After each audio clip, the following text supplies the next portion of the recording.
नमस्कार, आप देख रहे हैं चुनाव की बात और मैं हूं आपके साथ संजय सिंह।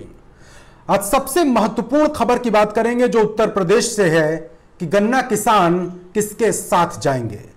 यूपी के 35 लाख गन्ना किसान किसकी चुनावी जिंदगी में मिठास घोलेंगे और किसके ग्रह नक्षत्र खराब करेंगे, क्योंकि योगी सरकार ने 10,000 करोड़ बकाये के भुगतान का एक वादा कर दिया है। यह वादा प्रधानमंत्री नरेंद्र मोदी ने भी तब किया जब वो मेरठ की रैली में एक जनसभा को संबोधित कर रहे थे।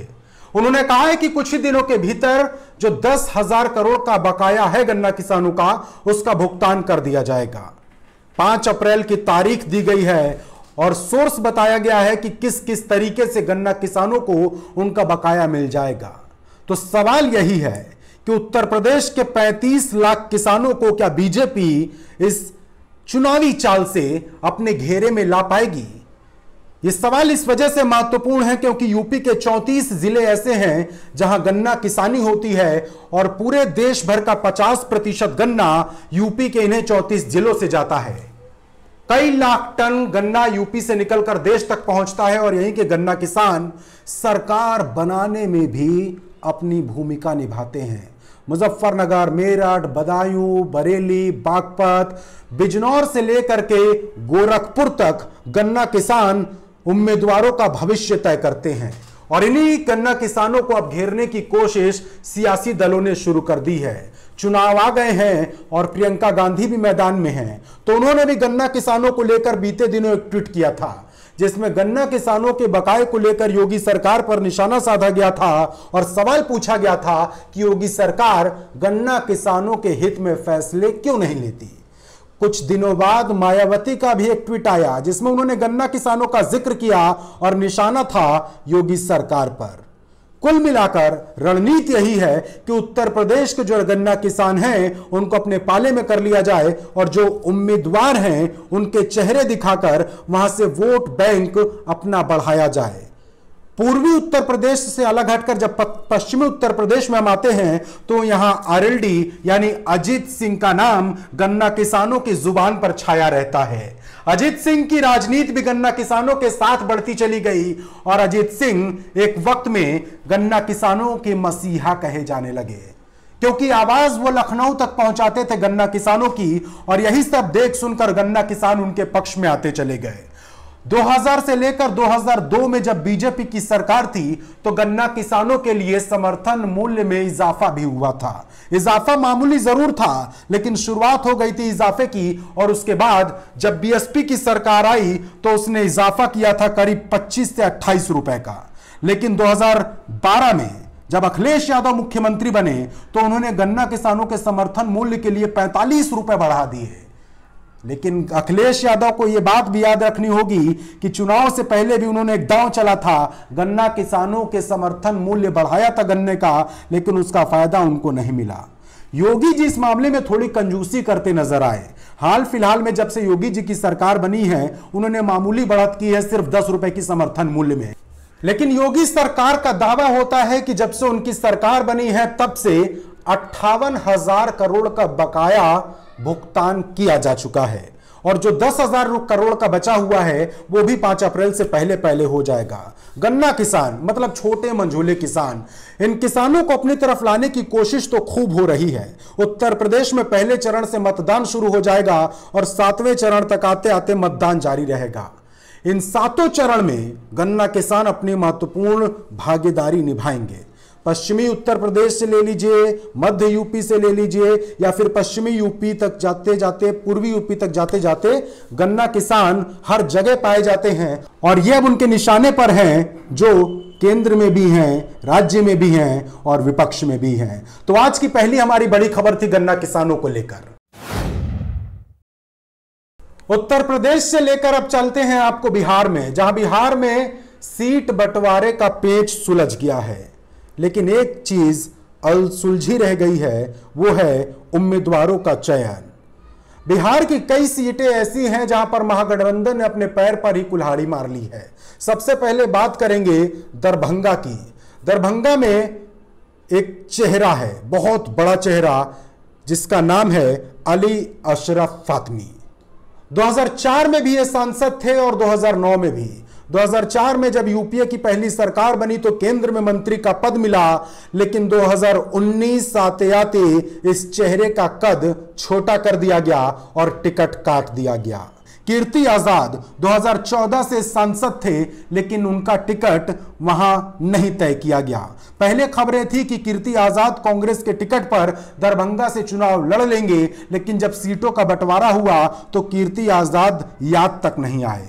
चलिए दरभंगा से चलते हैं मुजफ्फरपुर। मुजफ्फरपुर यानी कि मल्लाहों की जमीन।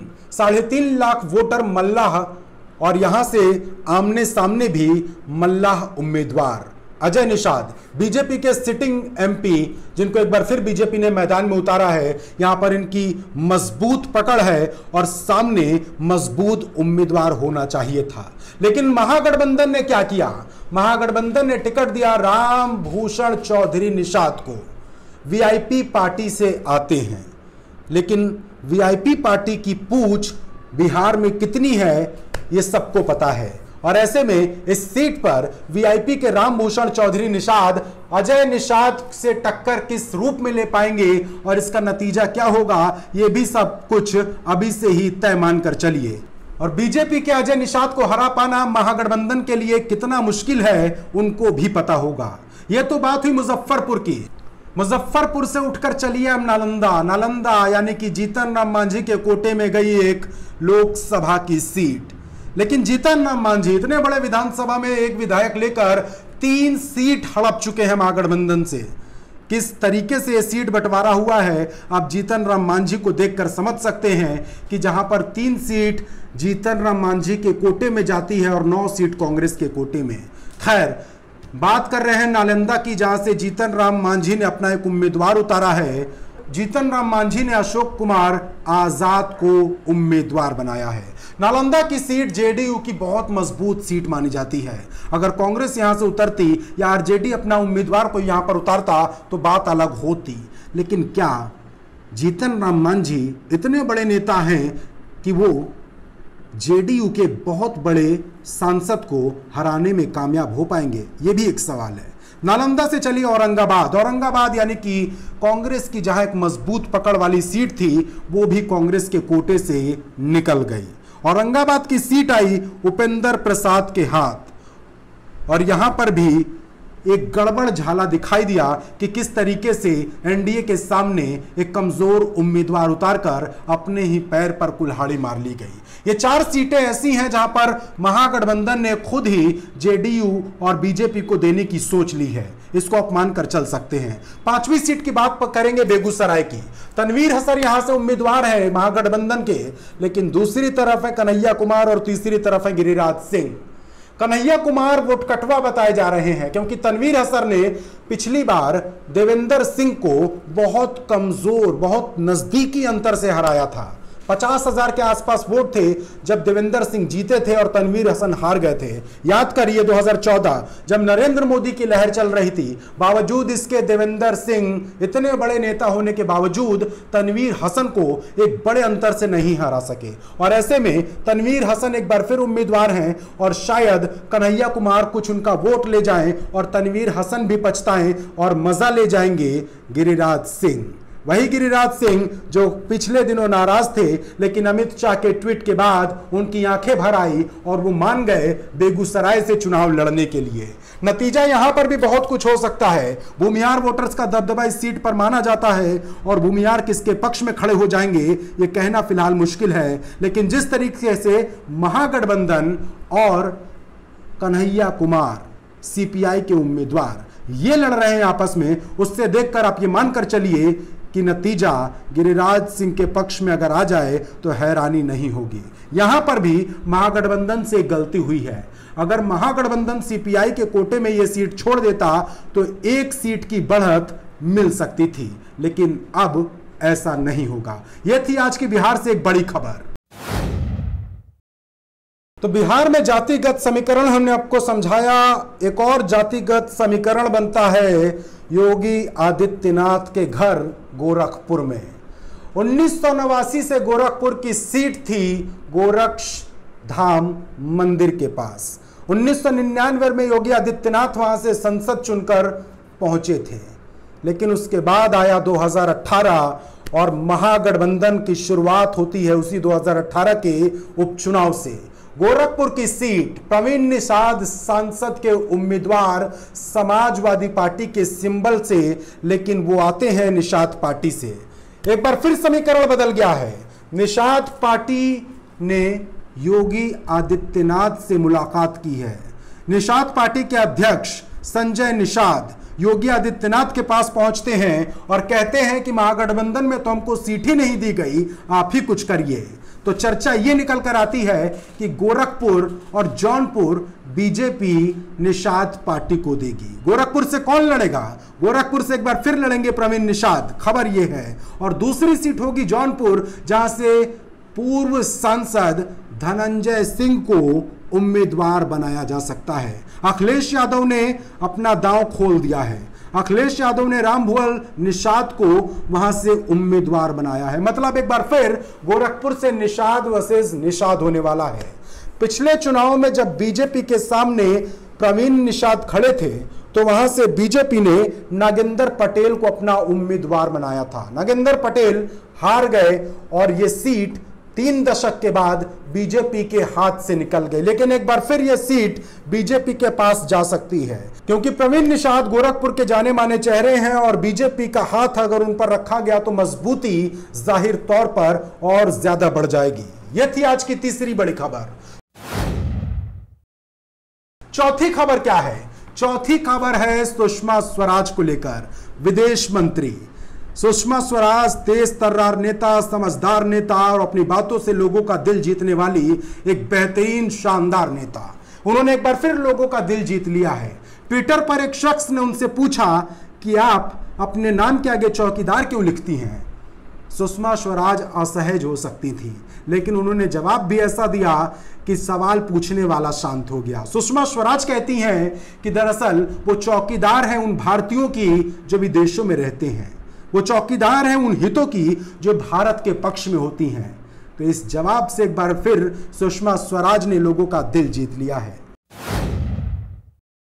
पांचवी खबर है स्वर कोकिला लता मंगेशकर को लेकर।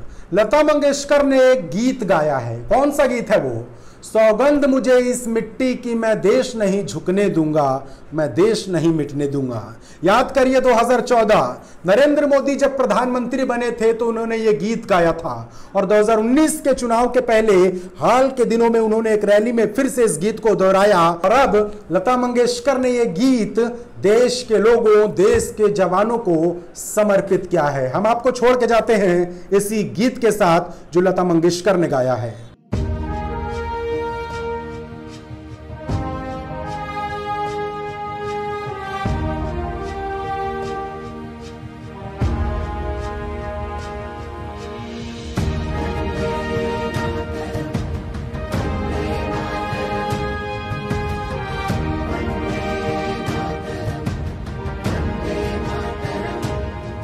सौगंध मुझे इस मिट्टी की, सौगंध मुझे इस मिट्टी की, मैं देश नहीं मिटने दूंगा, मैं देश नहीं मिटने दूंगा, मैं देश नहीं रुकने दूंगा, मैं देश नहीं झुकने दूंगा, मैं देश नहीं झुकने दूंगा।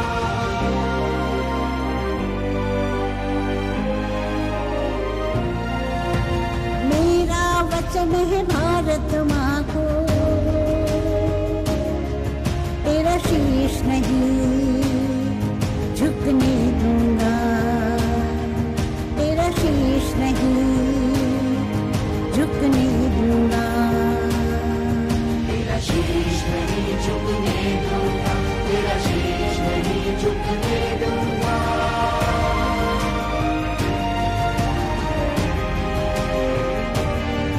सौगंध मुझे इस मिट्टी